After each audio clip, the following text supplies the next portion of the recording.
episode 2 of The Skin's Honest Truth. I am your host slash skincare educator, Laquam, aka Miss FreshFace, period. And I'm really excited to be here. So, like I told you guys last week, the first episode was just, getting to know me, all that mushy gushy stuff. This week, we're getting into some things. I got my notebook, okay? And I am ready to educate. So today's topic is going to be on hyperpigmentation. What is it? How to get rid of it? How does it even happen? And things in between to keep your skin healthy. So hyperpigmentation is really pretty much dark spots. So whenever I say hyperpigmentation, know that I mean dark spots. Now, what are they and where do they come from? Because almost everyone has them, if not everyone has them, okay? Whether they're from trauma-related symptoms, scars, bruising, acne, the sun, pregnancy, different hormone imbalances, no matter what, we all experience hyperpigmentation in one way or another. They all cannot be treated the same way too. And they all have different timetables for when you can get rid of them. So the first thing I want to say when embarking on a hyperpigmentation journey of getting rid of it is to not freak out, and don't put a timestamp on your skin, because it really all depends on so many factors: where it's coming from, how long it's been there, if whatever thing is causing it is still persisting. It's you'll be helping it, but it's going to still continue to arise. So let's start from the top. So there are 3 types of hyperpigmentation. There's sunspots that come from the sun, UVA, UVB rays. Melasma, which is what we call, estheticians call the pregnancy scar, meaning when you are pregnant or having a baby, or even if you don't give birth, but having the baby inside of you, you can sometimes get a cast of a shadow of pigmentation, usually on the lower region of your face. That's called melasma. And then there's hormonal and post-inflammatory hyperpigmentation, meaning things coming from hormones. If you have birth control, that affects your hormones. If you have PCOS, polycystic ovarian syndrome, if you're going through puberty because your hormones are fluctuating, right? If you're going through menopause, all those things can cause hyperpigmentation, along with inflammatory situations. So whether it's your diet, whether it's your acne, whether it's your lifestyle, all those things can cause hyperpigmentation. Now, the difference with them all, I kind of broke down, but there's also different ways that you treat these different types of hyperpigmentation. So let's start with the hardest one first, in my opinion, which is hormone-related dark spots or hyperpigmentation. By the way, we should count how many times I say hyperpigmentation in this video.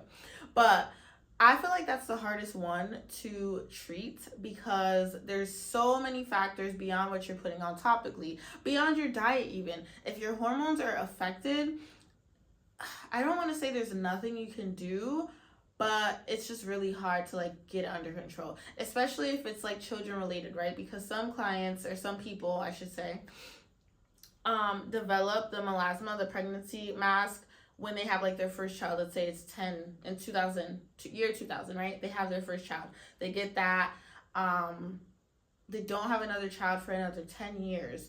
But once they have that other child, they either it comes back if it has gone away, or it's still there and it gets worse.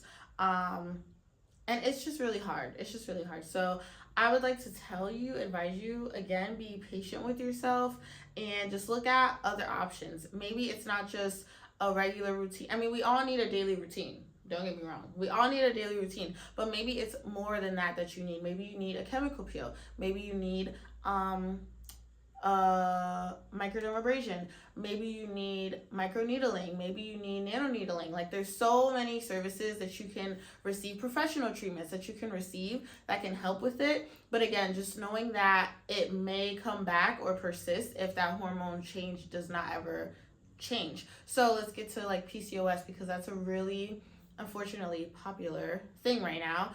That people are experiencing, and it absolutely affects women in all different ways, which it's such a fascinating, if I can call it that, fascinating syndrome, because it really is like a sliding scale. Like one person can have 0 symptoms but have it. One person can have every single one of the symptoms, you know? One person can have like, oh, I deal with this but not really that. I deal with that sometimes, but I used to deal with that, and now I just deal with this. You know, it's so different for everyone. But that is a big thing that, at least in my practice, that I see a lot of women struggle with. And like, it comes and goes, it's up and down. The PCOS doesn't come and go, but the symptoms, or like how it affects their skin, can come and go. Like sometimes you may be feeling fine, your skin's doing great, you are nice and clear, and then literally the week later it can be like flare-ups everywhere, extra hair growth everywhere, dark marks everywhere. And again, like I said, when it's hormone related, it's really hard to kind of like stop the problem, especially if it's something like PCOS, because essentially you can't really get rid of it, allegedly. I don't know. So it's really hard. I would just say maintaining a steady routine every single day, so that way you know at least your skin is healthy, and then pairing that with professional treatments can really help you get to the like, you know, goals that you want. But always remembering that if it's something that you cannot control, like PCOS, pregnancy, maybe, you know, once you're done being pregnant, maybe don't have a kid again, like your skin is perfect. Same with birth control. If you get off of a birth control, that does affect your hormones. It will take some time for your body to readjust, but once it does, and if you stay off of that birth control, your skin will be okay. But if it's something like health related, like, it's just really hard, and it's just kind of going with the flow and realizing that everyone deals with pigmentation, whether it's hyper or just pigmentation in one way or another. Let's break that down. Pigmentation is literally pigment, color. Doesn't have to be dark, but it can just be any color, pigment. Hyperpigmentation is when there's an excess development of that melanocyte, which is what causes melanin in the skin. An excess amount of that causes hyperpigmentation, which does cause the dark spot. Dark spots look different in different skin tones. If you're brown skin like me, you can have like darker, like I'm sure I have some too, like dark marks. If you are a fairer shade, your dark marks can look like kind of brown. If you're Caucasian, your dark marks can look red or like a deepish pink. It looks different for everyone. Nonetheless, that's what it is. So yeah, back to the PCOS people and anyone dealing with hormonal acne or hormonal pigmentation that you can't fully control. Just understand that everyone deals with hyperpigmentation in one way or another. Which brings us to sunspots. So sunspots come from the sun. The thing is in the name. And those can be controlled. But depending on your environment and lifestyle, it is a little harder to do so. So let's take 2 clients. Sally Sue. Sally is from New Jersey. No, Sally's from Connecticut, where I'm from. And she only deals with like excess sun in like 2 or 3 months of the year. She doesn't travel much. She always wears her SPF, even on winter days, rainy days, whatever.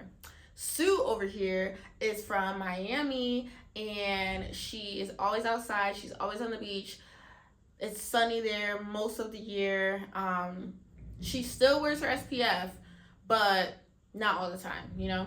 So these 2 people are going to have very different sun exposure, and they're also going to have, Sue is going to have a higher chance of being exposed to those UVA, UVB rays rather than Sally will, because just of their environment. Now, SPF is a big deal with treating and controlling and preventing sun damage to your skin, because besides the hyperpigmentation that the sun does, it really does cause damage to our skin. I had a client, or recently saw this client who is a truck driver, and before he even told me that that was his job, I noticed like this left side of his face, which is like your driving window side of your face, was a lot different, I'll say. I can tell that the skin was a little bit compromised, especially compared to this side, and there were a few extra like breakouts and whiteheads on this side versus this side, a few more dark marks on this side versus this side. And I was gonna wait until the end of the facial, but then he mentioned something about his job, and I'm like, I'm so glad that you mentioned that, because I can tell, and it made me happy to be able to like geek out with him for a second. but it obviously, you know, it's never a good thing to have sun damage. So I definitely set him an SPF of 50 and told him to just wear it every single day. Even if you're not driving that day, even if you have the day off and you're just at home, you're just, I won't say in bed, but like if you're just chilling around the house, put the SPF on, okay? Like the sun gets through windows. It does. It gets through curtains. It gets through, I don't know, if you have big hair and you wear it in your face, like it gets through everything. Even on on cloudy days, the sun is still out. The way we're able to see everything during the day on a cloudy day is because the sun is still out. It's just like it's an overcast. So you want to make sure that you're always wearing your SPF. And about SPF, and I'm going to do an episode on SPF, so actually I'm not even going to get into that too much, but like wear SPF. That will help you to prevent your sun damage, sun hyperpigmentation, and it'll help you to prevent it. And if you're trying to treat that sort of thing, wearing it of course is going to help to treat that. You want to pair that with at-home regimens, maybe a few professional services here and there, but you definitely just need to wear your SPF. And there are so many different types of SPFs out there that feel nice on the skin, that are multi-use. So there's like moisturizer SPF in one. There's some SPFs that have like healthy ingredients in them, like niacinamide. There's some that have like some sort of like what's the word? There's SPFs that are pigmented, so you can kind of give yourself a little bit of like I'm not a makeup girly, so help me out here. Not foundation, but something, you know, a little coverage. There we go. But yeah, you definitely want to wear your SPF. We're gonna get into SPF in another episode, but let's keep moving along. So the third type of hyperpigmentation, which is the most common, at least from what I've seen in my few years of doing this, is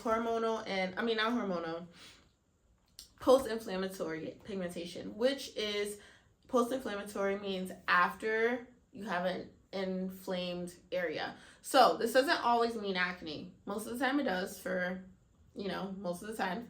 But this also can come from if you get in a car accident and you get a scar, that can leave hyperpigmentation as your skin's healing. If you cut yourself and it heals, but it heals with like hyperpigmented skin, that is post-inflammatory hyperpigmentation. And also as we age, like our skin is aging with us. Despite us looking gorgeous and forever 21, you know, we are still getting older. Our skin's getting older, and it takes a little longer for our skin to heal and recover itself compared to when we were in our teenage years. So that hyperpigmentation across the board will take a little bit longer to get rid of, but it's possible, okay? You just have to be patient. You have to be diligent about your at-home regimen. And like I keep saying, you have to be diligent about the professional treatments. The difference between at-home skincare and what we use in treatment room is the grades and like strength of the products. So it's not to say that facials are like harsh and we use harsh, strong products. No, but they're more effective because they're professional level. And then the things that we give you to use at home are still great. They can still be professional grade skincare, but it's an at-home version, something that is a percentage of ingredient that's safe to use every single day, twice a day, versus when you come to us, that may just be safe to use once every 2 weeks, once every 4 to 6 weeks, you know?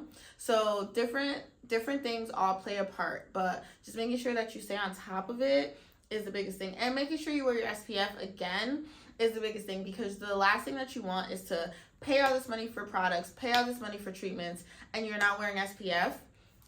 That's just evaporating. All the goodness of your products is evaporating off of your skin because you're not like kind of creating that cocoon, that shield on your skin with the SPF. And then at the same time, the UVA and UVB rays are penetrating into your skin, creating more dark marks while you're trying to get rid of them. You see how that all plays a part? Okay, next notes that I wanted to share. How do we get rid of it, right? So now we know all about it. It's like, okay, you probably have determined which of these sort of hyperpigmentations you're experiencing right now. Maybe you know somebody and you're like, oh, my friend has that. Oh, you know? How do we fix it? So there's so many ways.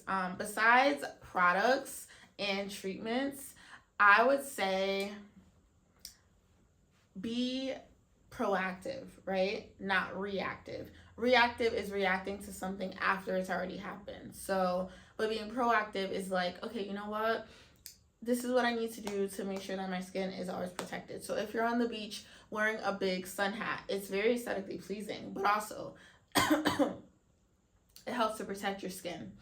Wearing SPF on your full body, because like skin is skin. You can get hyperpigmentation anywhere on your body. So making sure that you're wearing SPF on your full body when you're exposed to the sun. Wearing sunglasses when it's sunny out, even if you're just driving, anything, because the skin around our eyes is like the most delicate, the most thin, the most gentle. So you can show signs of aging there. Even if your whole face is giving 25, those eyes could be giving 47 because they're stressed out. They are not being properly taken care of. So wearing sunglasses, again, is aesthetically pleasing, but it's also going to help your skin. Staying hydrated, right? Think of like our body like a sponge and a raisin. If you're putting water into it, it's juicy, it's flowing, you know, it's healthy. If you're not drinking any water and you're not doing any of the like proactive things to treat your hyperpigmentation, you're just going to be dried out and brittle, and nobody wants that. Nobody wants that. What other things should you do? I had something great on my mind. Sun hat, SPF, full body. Oh, with the SPF numbers. So SPF 50 is the highest SPF. That's the most effective that you can find. Again, I don't want to get too much into the numbers right now because I will have a whole SPF episode a few episodes from now. But just hear me when I say SPF 50 is your friend.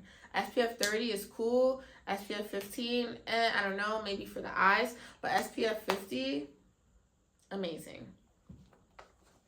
And then let's talk about some ingredients that you can look for in your skincare products that will be very helpful to you. Because I am like very much into like the science of skincare and like figuring things out. I am the one in the aisle reading the label, like reading the ingredients label on the back and like looking for ingredients. It's everyone's own choice of if they like clean skincare or not. I personally do. So I like to go all the way to the bottom of the ingredient list first and see, okay, what are the things, because the way the ingredients lists are set up, girlies, is that it goes from most, like whatever's in the product the most to the least. So whatever is like the first 3 to 5 ingredients in that product, those are going to be in there at the highest percentages, which is good. So let's say it's a evening skin tone product, and an ingredient that is a good one to look out for is kojic acid. Let's say that's the first or second ingredient on that bottle. That's a great thing. And honestly, I would say water should maybe be the first thing. But again, these are all my opinions. But water is typically the first, or aloe is the first ingredient because it's like the base of the product. But then second or third ingredient listed should be whatever they say the active is. So if it's niacinamide, that should be on the first 1 to 5 ingredients. Kojic acid is another one. Of course, everyone knows vitamin C, which is cool. We'll talk about vitamin C later, but it's a good one. RB10 is a great one. Azelaic acid is a great one. And these are all just like tyrosinase inhibitors that inhibit or stop the production of melanin. So they're not going to bleach your skin, right? I'm not in the business of that.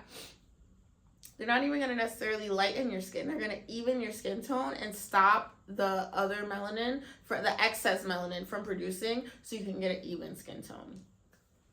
But yeah, back to the ingredient list. You want to make sure that those actives are in the first few ingredients. If it's like, let's say it's an ingredient list of 30 ingredients and it's like number 25 on the list, put that product back. It's a waste of money. Like, it's not really gonna work. Maybe it'll work for other ways, but like if it's supposed to be a brightening or skin evening like product, those ingredients need to be at the top. But I also like to check what's in the bottom of the list too, because I mean, we all have heard, hopefully we've heard about the controversy with the red color, the blue dye, all these things. Those don't need to be in clean skincare. So I like to go to the bottom, see what's at the bottom, Google it. Very simple. Just Google what these ingredients are if you don't know these big names and see what it says. I like to Google I wish I had a product here with me, but let's say it's like some big long word, something atroxide, right? I will Google that word and say blah blah blah blah safe in skincare, and it'll tell you yes or no. Now you can continue to use it if you already like it, you dedicate, whatever, or you can be like, okay, you know what, let me find something else. And it is very tedious. I won't lie, it's very tedious. It takes a while, but again, your health is at stake. Your skin health is at stake. So do with that what you will. All right, let's see if we covered everything. What is it? Who can get it? Who can get hyperpigmentation? Anyone, any age, doesn't matter. How to prevent it, how to heal it, and realistic expectations. So yeah, I think we about covered it. And let's go to the Esthie Talk Tuesday tip of the week. So my Esthie Talk Tuesday tip for today, based on hyperpigmentation, would be to not compare, especially online on Instagram. If you're going to compare anything, compare yourself to yourself. If you go on a skincare journey, compare day 1 to day 71, 61, you know? Don't compare yourself to other people online, because everything on Instagram is a facade. It's just to highlight, it's not all a facade, right? But it's always the highlighted version of reality. It's never going to show you. I mean, on my page, I try to be very, sorry, I'm so stuffy. On my page, FreshFace CT, I try to be very transparent with my posts. I don't put filters. I always ask the client if they're comfortable with the before and after, because I'm gonna post the before and after. If we're going on a skincare journey, I'll ask them, hey, you know, I really think I can help your skin. I feel like in 3-6 months from now, you're gonna have a brand new skin. Can we take a picture today to like track our progress? You know, I give consent, or they give me consent, and I post the real deal, because I want people to have realistic expectations for how long things take, how much progress they can see. Again, everyone is different, but the glass skin thing, okay, it's cool to say. Sometimes your skin can look like glass skin, you know, if it's the right time of day, sunset, your skin's dewy, maybe you're sweaty, maybe you just finished your layers of products, so your skin is like juicy, you know. But realistically, very seldom people have glass skin. I met a handful of people in my life who have like perfect, like no pores being shown, nothing. But even those people, it doesn't mean that their skin's healthy.